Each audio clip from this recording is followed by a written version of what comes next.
আসসালামু আলাইকুম রহমতুল্লাহ বরকাতুহ। তে বন্ধুগণ, আশা করি আল্লাহ পাকের রহমতে সকলেই সহি সালামত আছেন। তো কবি গাজী আক্কাস আলী ইউটিউব চ্যানেল 017140885009 এর পক্ষ থেকে আপনাদের সকলের প্রতি রইল একান্ত আন্তরিক শুভেচ্ছা ভালোবাসা।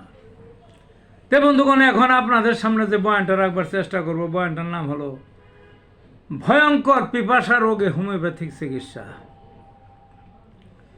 এই রোগটা কিন্তু দেখা যায়, তবে খুব কম।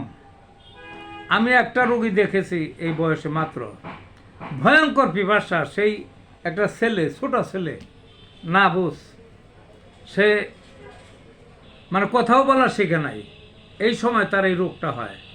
ভয়ঙ্কর পিপাসা, পানি, এই পানির জন্যে মানে মাম মাম মাম মাম এইরকম করতো। সে দেখতাম আমার সামনেই এরকম মাম মাম করতে করতে সারাদিন তার বারবার পানি খাওয়াইতেছে, পানির তৃষ্ণা যায় না। ওই বাড়িতেই, যে বাড়ির রুগীটা, ওই বাড়িতে একটা টিউব অয়েল ছিল একটু, ওই বাড়ির ভেতর বাড়িতেই। সে বারবার মুখ দিয়ে বলতে পারে না টিউব অয়েল বা পানি দাও, বারবার খালি হাত দেওয়া টিউব অয়েল দেখাইতেছিল সে সারাটা দিন। এবং তার এই কান্নাকাটি করতে, পানির জন্য চিকরা চিকরি করতে করতে দেখলাম যে চোখ ফুইলা যাইব। ওই বাড়ির মানুষে মনে করছিল ছেলেটাকে বোধ হয় বাঁচানো যাবে না, যে যা হোক পরে জেলা শহরে তাকে নিয়ে যাওয়া হলো।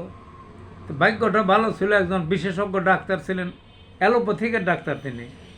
তিনি কী ওষুধ দিলেন আমি জানি না, যে ভালো হয়ে গেছিল ছেলেটা। ওইটাই হইল সেই ভয়ঙ্কর তৃষ্ণার রোগ। তো হোমিওপ্যাথিতে সহজ ওষুধ আছে, 3টা ওষুধের কথা আমি বলবো। এই ভয়ঙ্কর পিপাসা রোগ যদি কারো হয়, যে কোনো বয়সে হতে পারে, 3টা ওষুধ। একটার নাম হলো নেটরাম মিউর, আর একটার নাম সাইলেশিয়া, আর একটা আর্সেনিক। এর 3টার যে কোনো একটা 30 বা 200 পাওয়ারের কয়েক ডোজ খাওয়াবেন, এই রোগ সেরে যাবে। এই রোগটা হয়ও, উৎপত্তি হয় তাড়াতাড়ি, যদি ঠিক মতো চিকিৎসা না হয় রোগী মারা যায়।